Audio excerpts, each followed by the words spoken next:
So tonight, I'm going to talk to you not about Peoria Audubon, but about another organization I'm involved with called Peoria Wilds, and a little bit about conservation land trusts and why land trusts are an important part of the preservation and protection of natural areas here in Illinois and across the nation. So basically, a land trust or land conservancy is a community not-for-profit organization that is focused on, the preservation. Focus on they'll either outright own land, or they will often have a conservation easement on somebody's private property in order to protect it or save it. You all have probably been to land trust properties, but might not have even known they were owned by a land trust. If you've been to Merwin Preserve over towards Bloomington, or any of the Parklands Foundation properties, Parklands is a land trust. If you've been to, how many have been to Emaquan? Yeah, that's owned by a land trust called the Nature Conservancy. So, land trusts are becoming more and more important in the conservation efforts in North America. Land trusts can also not necessarily own land, but can work on the preservation of land that has been, or work on conservation projects on land that has been protected. Land trusts can be local, they can be statewide, they can be international in their scope of work. And so we do have statewide land trusts here in Illinois. We're an affiliate, the Peoria Audubon Society is an affiliate of Illinois Audubon. And Illinois Audubon is a statewide organization that serves as a land trust. They have property close by. They have Chillicothe Bottoms is owned by Illinois Audubon, and also Hopewell Hill Prairies Nature Preserves are owned by Illinois Audubon. Land trusts can be set up, like I said, they're a not-for-profit organization, and like any not-for-profit organizations, a lot of times land trusts are all volunteer. They have volunteer boards of directors and officers, and so a lot of times they're volunteer. Sometimes they will have employees. Parklands Foundation has a land steward and a director that work on the land. They also have a public kind of a membership person as well. So I want to kind of go back in history for you, because the whole idea of a land trust here in central Illinois kind of has happened in the past. And it happened at such a time before there was really an understanding or a concerted effort to have land trusts in Illinois. And it stems from the Forest Park Foundation. So the Forest Park Foundation served, in many ways, the role of a land trust back in the 1960s and early 1970s. They would Forest Park Foundation would acquire land, and then they would hold on to that land. And a lot of times they were getting that land in estate planning with the landowners who might not have had children to pass it on to, or children that were interested in the land. So they would hold on to the land, and then they would work with either the state or the park districts in our region. The park districts would then apply for funding to buy the land from the Forest Park Foundation. The Forest Park Foundation would then take that money and go buy the next piece of land. Okay, so there's a whole bunch of parks in our region, Peoria, East Peoria, Pekin, Metamora, that were acquired in that fashion. So the park districts are fairly land rich in central Illinois. And you're sitting in one of the final gifts to the Peoria Park District. Forest Park Nature Preserve that we're sitting in was owned by the Forest Park Foundation until about 2 years ago, when they turned the title over to the Peoria Park District as the last parcel. It was the first parcel they acquired and the last one they got rid of. And so everything went full circle. So they were doing that back in the 60s, before there were other land trusts anywhere in Illinois. So in many ways, that this whole idea of having land trusts work in conservation was an idea that was born right here in Peoria. Somebody put a name to it and kind of made it. But these are some of the parks that have all been acquired by by park districts.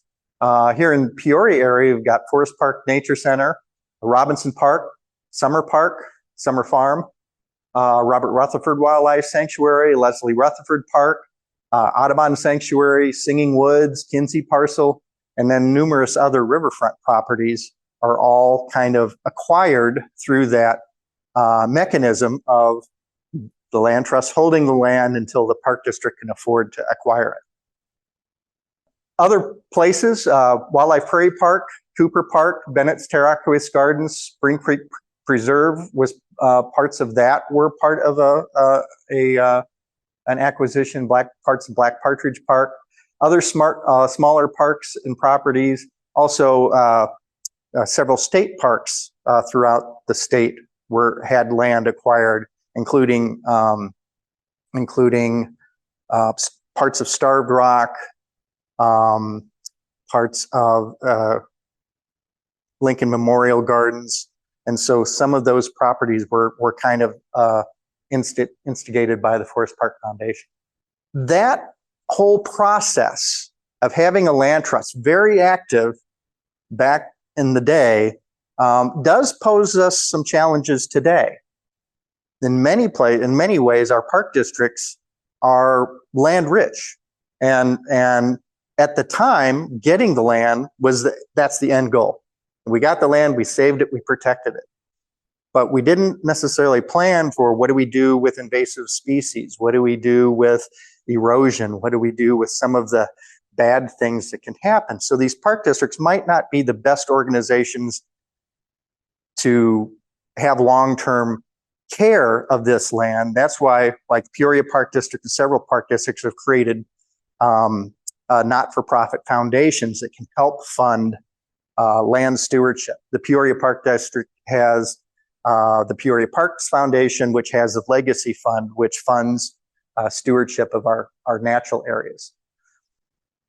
Also, the fact that the park districts were doing all of this acquisition, there was no incentive to have a forest preserve district or a county district. So if you go up to Chicago region, there's county conservation districts, county forest preserve districts, local park districts. There's lots of organizations that have been spurred and developed back at that time. Peoria took a different route. We don't need a county conservation district or a forest preserve district because we have our park districts, and our park districts serve that role. And so economically, it does save the taxpayer. They don't have all of those other taxes on their bill. We've got enough already, but they don't have forest preserve district and county conservation district listed on their tax bill. They have park district. But so it does provide the economics for the community, but they don't have that income, tax income, to manage those parcels. There's also, without, the Forest Park Foundation is basically sunsetting their operation. This was their last parcel. They're kind of, Bill Rutherford's been gone for a long time now. Their job is done. And, without having an active land trust in our region, there's not a lot of opportunities for property owners who want to preserve their natural areas. There's a lot of economic pressures for people with land, and you're seeing it in the last 3 years. I have seen more and more logging trucks leaving the woods in central Illinois than I've ever seen before. And partly because a lot of these landowners are aging out, the estates are getting settled, and a lot of times they're what's called high grading these forests. They're going in and taking all the good trees out and just kind of leaving the other stuff, And so high grading of forests is happening. And then they sell that land off as recreational land. or it's developed as recreational land. So that's going on so that economic incentive is there, but there's really not an economic incentive to save the land to start with. That's what we hope that land trusts can provide. So around 2018, Prairie State Conservation Coalition put out this map, and it shows all the land trusts that are operating in Illinois. And here's our central Illinois area: Putnam, Marshall, Stark, Peoria, parts of Woodford, Caswell. Prairie Land Conservancy is a local land trust based out of Macomb that has reluctantly kind of said, yeah, since there's no land trust here, we'll help, but that's not going to be their main focus. So, and then we do have a very active land trust in the Mackinac Creek watershed in parts of Woodford County and parts of McLean County, and that's the Parklands Foundation. But southern McLean County really didn't have a lot of active land trusts. So we looked at this map, and it was the Peoria Wilds was approached by by both Prairie Land Conservancy and the Prairie State Conservation Coalition, which is kind of a statewide organization of land trusts. And they said, you need a land trust in central Illinois, and we think you should do it. What does that mean? What do we have to do to become a land trust? Well, basically, we went through the whole process of getting our 501c3, and going through strategic planning process. I don't want to bore you with all that, but they helped us kind of get our ducks in a row so that we can serve as a local land trust. So here we are today, and back in 2018, the Chillicothe Park District, this is a good example of why we needed one.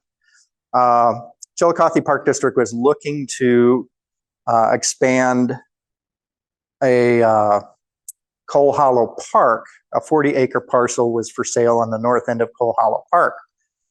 And Mike Contrado is one of our board members. He was involved with Chillicothe Park District, and he said, you know what, I'll buy it, and then you can reimburse me. We'll get a grant, we'll get a grant, and then he can be reimbursed for the money he put into it.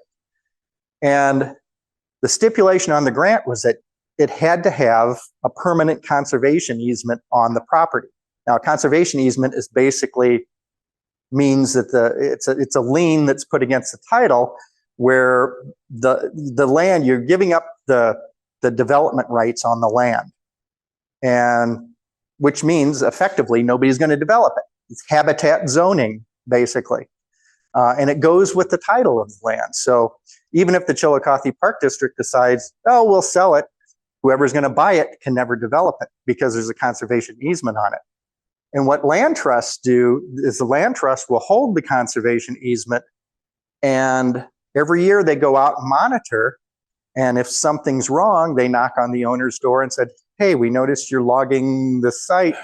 That's against the law, or that's, against the, there's an easement on the property that says you cannot log it. And so the land trust has to have funds set aside to legally defend the property too. So that's what the land trust does.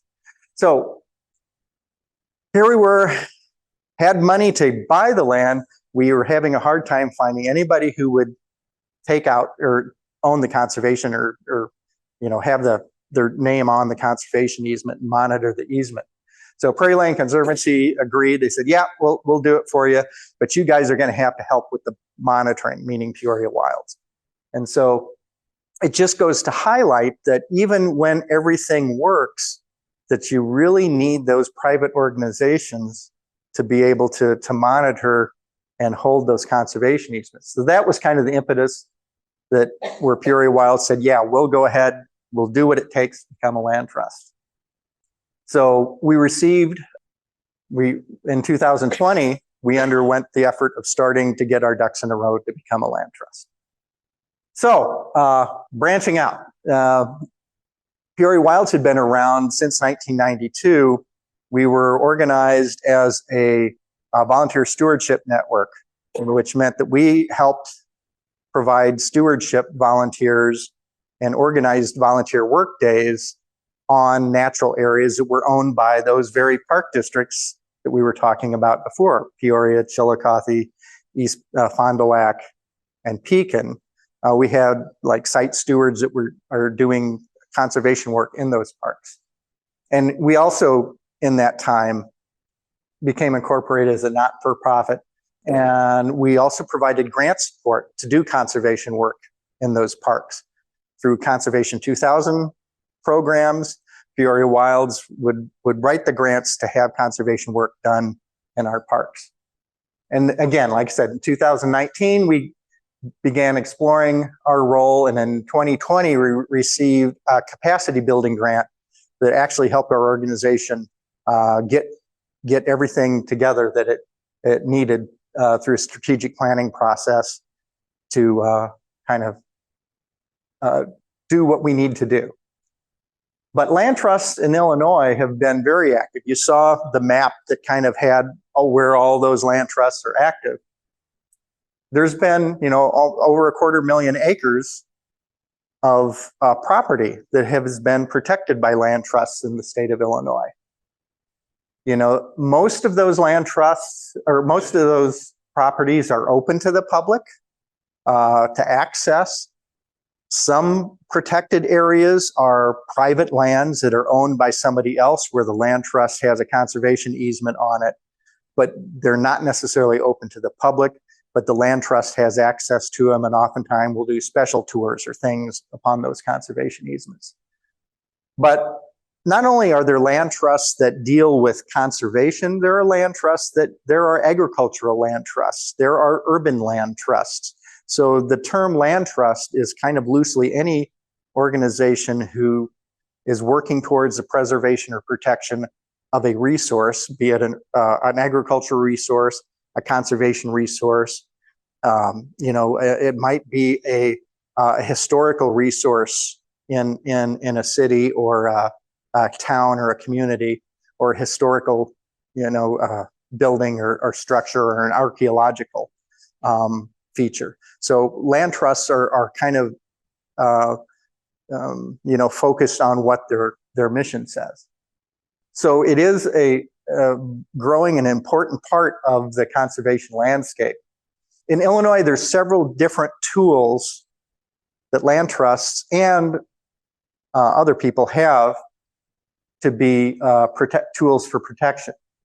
Some of the state programs that we have in Illinois, nature preserve dedication. You probably have seen this triangular sign in many natural areas you go to. That's the highest level of protection that we can have on a state. It's actually a conservation easement that is owned by, held by the state of Illinois on the property. So Forest Park Nature Center here is a dedicated Illinois nature preserve. That means that the state of Illinois has a conservation easement on it. Every year, representatives from the Nature Preserves Commission come out, monitor that easement, make sure we're not doing something stupid, and then we have to kind of uphold that. The problem with nature preserves is that the bar is so high. To be a nature preserve, you have to be one of the last few remaining places in Illinois that is pristine. So let me ask you guys a question. What percentage of Illinois do you think is pristine? 0.05%? I'd go lower. Yes, less than 0.07%. So the bar is very high. If you're not in the 0.03%, or what would that be? 0.03%. If you're not in that club, you're not going to be a nature preserve. Okay, you might be able to be a land and water reserve if your hydrology is intact. If there's very few places where hydrology is intact. And if they are, they probably will qualify to be a nature preserve anyway. Natural heritage landmark is the other thing that the state has. It's a handshake agreement. It's not a permanent protection at all. It's just Springdale Cemetery Savannah was one that was a natural heritage landmark. It was not permanently protected, and so so natural heritage landmarks are nice, but they're not necessarily protected. There are some federal programs for protecting land. Okay, this is where you get in the whole alphabet soup of acronyms. The feds like acronyms. CREP, CERP, ACEP, EQIP. They have all of these different programs that are kind of tied to the agricultural community. You can enroll land if there's open space within your county, open acreage that can go under these programs. With CRP, which is probably one of the most common used, you'll get paid not to farm a certain piece of ground for 15 years. And then after 15 years, you might have an option to renew it, or you might not have an option to renew it. CREP, the Conservation Reserve Enhancement Program, that's a little different story. That's more of a permanent protection. But for the most part, these are kind of limited to land that is already in agriculture. And you're taking it out of agriculture and restoring it, and then have a protection on it. So it's not necessarily designed, these programs, for preserving pristine land or natural areas. It's designed for taking areas out of agriculture where that agricultural activity is negatively impacting the environment. That's the role of a lot of these federal programs. And finally, again, what land trusts have at its options are conservation easements, which we've talked about. A conservation easement is where a willing landowner will put a permanent restriction on their property that'll never be developed. And why would somebody do that, do you think? We talked about incentives, economic incentives earlier. Is there an economic incentive in saving land? Wouldn't think so. Short-term versus long-term. Well, the reason, I would say the root of the reason that anybody should put a conservation easement on their property is they want to protect it. They want to save it for future generations. But there are some advantages. When you give up your rights to develop land, what happens to the value of that property, do you think? It goes down, usually by about half. Okay, so if your land is no longer worth $10,000 an acre, it's worth only $5,000 an acre. How does that affect your tax bill? If you get a accredited evaluation done after a conservation easement is put in, there are tax incentives for doing that. Most land trusts will work with that landowner and say, we'll take on the conservation easement, but it will cost, it's going to cost that organization money to do the legal work, to do the financial planning, title work, and things like that. And then they have to also have funds to defend if they have to take a future landowner to court because that they're going against the easement. So a lot of times a landowner will offer funds to a land trust because they know they're going to get a long-term tax advantage for doing this. Parts of that fund, that money then can go to the land trust to build those funds needed for the development of it. So that's basic. That's kind of what conservation easements do. The other thing, straight out acquisitions, land trusts, most land trusts have some property, that they have title to. And a lot of times that those properties have been bought in what's called a bargain sale plan, where the landowner will say, I really want to preserve this land. I'll sell it to you, we'll sell it to you for under the appraised value, they get then a tax incentive for selling property under an appraised value. So there are some economic benefits that land trusts can offer landowners. This is starting to sound a little bit like one of those. I'm not going to sell you a timeshare thing, like those timeshare things you have to sit through. But there are incentives for landowners to sometimes enroll their land and work with a land trust. But really, the main goal that anybody should have about going into a deal with the land trust is that you want the land protected. Okay. Peoria Wilds, like I said, we've recently gone through a strategic goal process. I'm not going to bore you with our goals other than we're, just to kind of paraphrase them quickly. We want to protect and conserve land.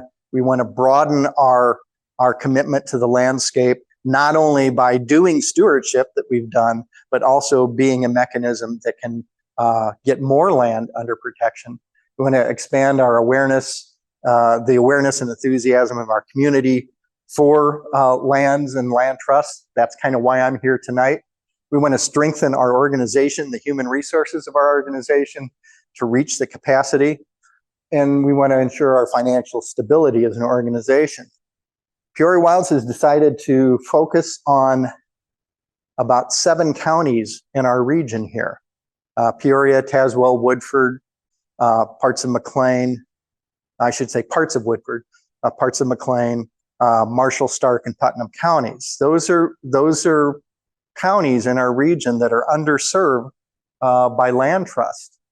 In order for us to do that, we need people.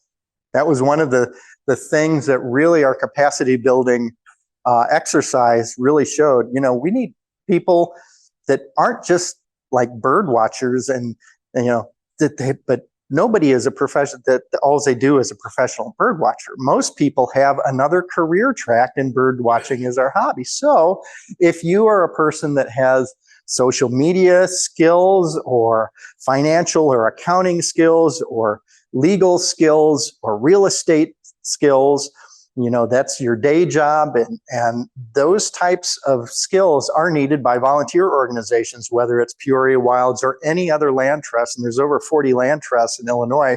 They all need people with those skills. So if you have, if you're winding down your career and thinking, what am I going to do with all this knowledge in my brain? There's a land trust out there that needs your input.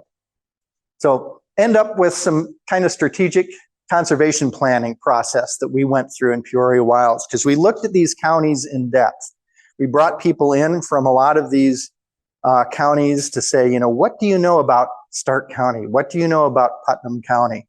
What are some conservation, we want to identify the conservation opportunities within those areas. We wanted to kind of define the conservation groups that are already working in these areas. How might we assist? We don't want to get in anybody's way, but how can we assist those organizations or to do more, whether it's a park district or a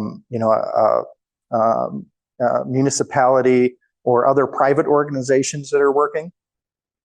We kind of wanted to build a decision tree that'll help us match up the conservation needs on the land with some of the resources we have available. I call it kind of building the guardrails. We heard from more and more land trusts that you really have to know how to say, no, this is not a property, or this is not a thing that we're ready to take on. We kind of have to be able to have something that kind of keeps us in the right lane, given what we're trying to do and saving conservation in natural areas. So when we looked at these counties, we identified some priority areas. And so this is this is Peoria County.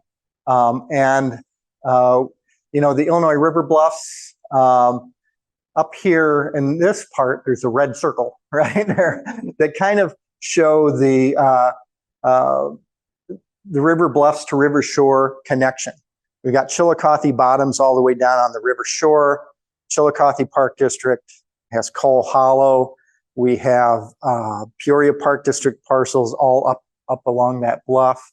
And so this area up here can give a good cross section if we can connect the dots between that that section. You know, the red circle up there kind of shows if we can, you can get a good cross section of the bluffs of the Illinois River by connecting those dots along there. Finally, Illinois River Bluff corridor, the yellow circle right here is another, again, these are all Peoria Park District parcels up in here. And those connecting the dots are important from a wildlife corridor standpoint. We have the green circle, which is the Kickapoo Creek kind of watershed. It goes down. Many of us who have birded, and when we do the Christmas count, one of the areas we go to is down here off of Darth Street. It's the Peoria Sanitary District. If you've never been in there, you wouldn't know that you're down in the middle of the heart. I mean, they're all old sewage lagoons. I don't have to talk to birders and say, you know, some of the best birding is in sewage lagoons. You guys all know that. But it is an amazing habitat. You can see tens of thousands of you know, waterfowl and shorebirds in those areas at certain times of the year. So that Kickapoo Creek meets the Illinois River down there at those sewage lagoon properties. And it goes all the way up, you know, to Jubilee Park. Some other areas that are up here near Elmore, Illinois, in the blue circle, there's a healthy section of the Spoon River, which is worth protecting. And some of this is like a Kingston Mines area. There's some smaller levee districts that could be eventually, you know, if that periodically flood, they have some good floodals on them that could be bird habitat. So this gives us an area to focus, you know, like I said, in Peoria County. It kind of gives us some target areas. We can start working with landowners. We can find out who the players are in some of these watersheds. There are organizations along the Kickapoo Creek, like the Friends of the Kickapoo Creek. You've got the Friends of Rocky Glen, Friends of Horseshoe Bottoms, all those organizations kind of active in the Kickapoo Creek watershed, along with Jubilee College State Park, Wildlife Prairie Park, some Park District parcels in here. So, and there's also some conservation easements, some CREP and CRP lands that are in federal agricultural easements that could be part of a larger watershed picture. So that's kind of the Peoria County. Looking at Tazewell, Woodford, McLean counties, I mentioned Parklands Foundation is an active land trust that's kind of in this area, this part of the Mackinac River. So, but they don't necessarily do things in the very southern half of McLean County or the northern half of Woodford County. They're kind of really focused in on the Mackinac Creek, the stem and the stem of the Mackinac Creek or Mackinac River. They don't do anything coming into Tazewell County. That's not on their radar. So we identified some of the regions along this. Again, Illinois River Bluffs in Tazewell, Woodford County. There's a lot of healthy woodlands still left in that part of those counties that can utilize, that could benefit from some more permanent protection. Mackinac River Southern Reach, where the Mackinac River goes through Tazewell County and empties out near Powerton Lake, just south of Powerton Lake, is a possibility for projects along there. Sugar Creek and Kickapoo Creek in the green circle down here, those are some healthy creeks. And Mackinac State Fish and Wildlife Area is in the blue circle.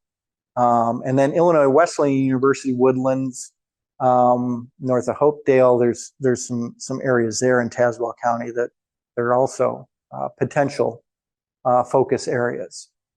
And finally, got three other counties, Putnam County, Marshall County, and Stark County. There's some private wetlands. There's also a state public pheasant hunting area up here in kind of northwest Marshall County that are great potentials. We got Oak Bluff, which is a Peoria Audubon property, Oak Bluff Nature Preserve up here, and Crow Creek below it, and then it goes into some Department of Natural Resource property along the Illinois River. Again, connecting those dots, finding ways that we can save everything from the highest ground to the lowest ground, and tying those habitats together is a good possibility. Down here in the green circle is another area that's kind of similar to that, and that's Hopewell, and then Hopewell Hill Prairies, all the way down to the river floodplain. There's wetlands there. Up here in Putnam County, you have Illinois River Bluff Woodlands up here that leads up into Bureau County. You've got Miller Anderson Woods, some Illinois Natural Areas inventory sites all along that bluffland. Over here, and also in Putnam County, you've got this big area up here. Anybody ever been to Dixon Waterfowl Refuge? The Wetlands Initiative, Hennepin Hopper. That is a big property up there that's owned by the Wetlands Initiative. They say they're not a land trust, but boy, they're doing a lot of land trust work. So they would be good partners to work with on doing some preservation along the bluffs. They've got a wonderful wetland there, but the uplands are not, there's really no upland habitat that's protected around that. And then finally over here in Marshall County, in Marshall County, there's Sugar Creek Watershed and Crow Creek Watershed. Sugar Creek Watershed has some great natural area inventory sites along it. Crow Creek has a lot of DNR property along the river, but Sun Foundation is along here. They have a wonderful wetland and marshland there. So there's definitely opportunities there. Out here in Stark County, Stark County, it's kind of, I hate to say it's aptly named. It's kind of stark. But there's some interesting things. Actually, there is a nature preserve in Stark County, a small 40-acre woodland nature preserve. So there's these isolated little places, these little remnants that are left. It's also the headwaters of the Spoon River.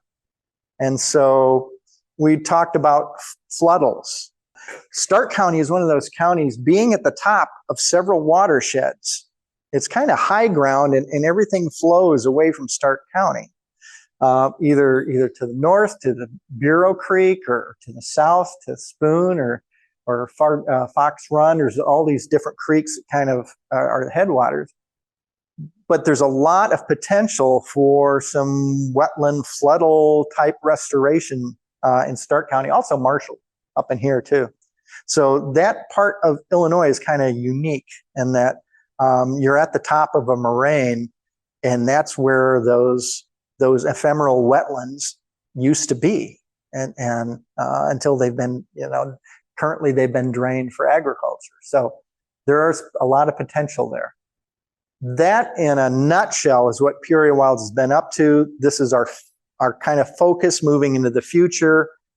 We've identified general blobs on maps that are in areas that we feel have a lot of conservation potential. Now we get on the ground and try to find interested landowners, interested groups that are working towards the same goals. How do we assist with that? Is there funding out there that we can go for to make some dreams a reality in the conservation world? That, in a nutshell, is what we're up to.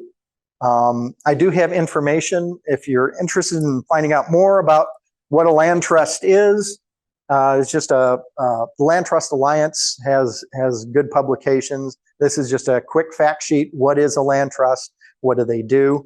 Our contact information, Peoria Wilds, is on the back of it. So that's there. Also, that map that we were looking at lists all of the land trusts. So if you have property in East Central Illinois, and you're wanting to protect it, get in touch with the land trust that's covering those counties, and they can help come to a way that you can protect some natural areas. And with that, I'd be happy to take any questions you have and go from there. Yeah, So Mark. Putnam and Mason are another area. Putnam. No, I didn't mean Putnam. I meant Fulton. Fulton. Sorry about Yeah, that. Fulton. Fulton Mason. I didn't mention we all know that. Yeah, Mason coverage area. Let me just double check. I believe. So obviously the coverage area, and actually I can just go back to, well, maybe I was going to go back to, but Mason, the Friends of Sangamon is a land trust that's, there's actually 2 or 3 land trusts that are active in Mason. Of course, Nature Conservancy is active in Mason and Fulton. Fulton also has activity by Prairie Land Conservancy is doing work down in Mason County around Rice Lake. Prairie Land Conservancy is active in parts of Peoria. They've taken on like Elwood Preserve and the conservation easement on Coal Hollow Park up in Chillicothe. So they are doing some work, but they've kind of reluctantly expanded to do work that's not where they necessarily want to focus. We've been funded operationally through some grants, through gifts, and the grants tend to be from private foundations. I know Dennis called this a success story. It's not a success yet because we haven't really accomplished everything we set out to do.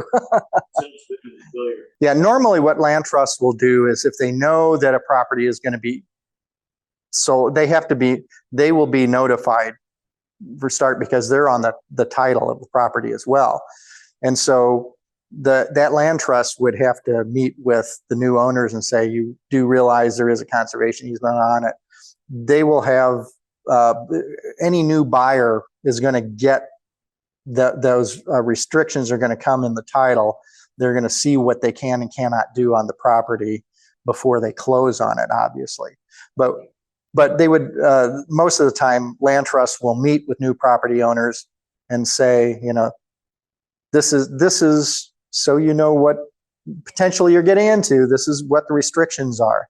And usually I would say 99% of it is solved between the land trust and the owner.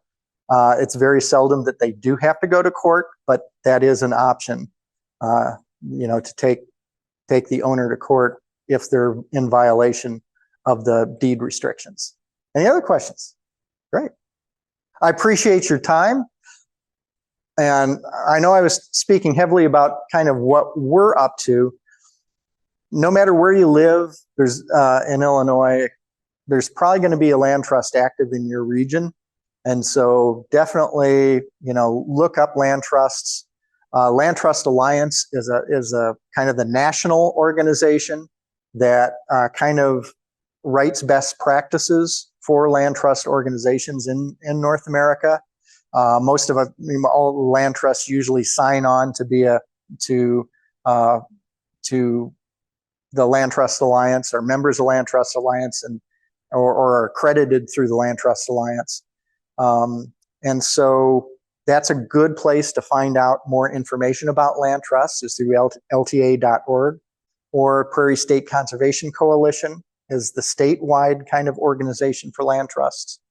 So I appreciate the time. And like I say, it's an important part of the conservation picture that we often overlook here in Illinois. All right. Thanks, Dennis.